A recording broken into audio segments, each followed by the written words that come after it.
భద్రాచలం రామాలయంలో ఓ కాంట్రాక్టర్ చేతివాటం ప్రదర్శిస్తున్నాడు. దేవస్థానం వస్త్రాల కౌంటర్లో భక్తులకు బిల్లులు లేకుండా చీరలు విక్రయిస్తున్నాడు. ఓ షాపులో తక్కువ ధరకు వస్త్రాలు కొనుగోలు చేసి తీసుకొస్తూ ఉండగా ఎస్పీఎఫ్ పోలీసులు పట్టుకున్నారు. ఘటనపై ఉన్నతాధికారులకు సమాచారం అందించారు. దీనిపై విచారణ జరిపి నిందితులపై చట్ట ప్రకారం చర్యలు తీసుకుంటామని ఆలయ ఈవో దామోదరరావు చెప్పారు.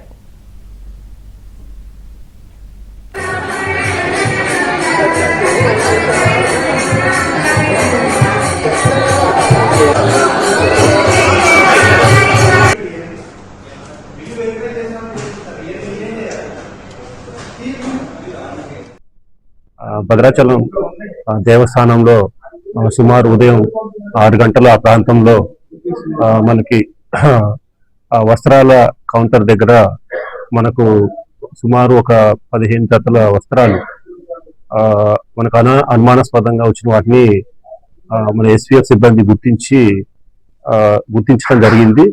మరి దానికి సంబంధించి వాటి మీద అక్కడ భక్తులు ఉన్నటువంటి పేర్లు వాళ్ళందరూ కూడా విచారించగా వాళ్ళు ఎవరు కూడా ఇది మాకు సంబంధం లేదని తెలియజెప్పడం జరిగింది.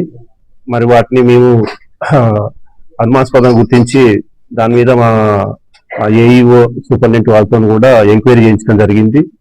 మరి అవి వాస్తవంగా మనం చూస్తే అవి భక్తులు ఇచ్చినగా లేవు. కాబట్టి దీని మీద మరి సంబంధిత వాళ్ళందరూ కూడా ఎక్స్ప్లెనేషన్ కాల్ఫర్ చేసి పూర్తి స్థాయిలో విచారణ చేసి మనకి ఇది ఆక్షన్ రూల్స్ ప్రకారంగా ఏదైతే ఉన్నాయో వాళ్ళ ప్రకారంగా చట్ట ప్రకారంగా చర్యలు తీసుకోవడం జరుగుతుంది.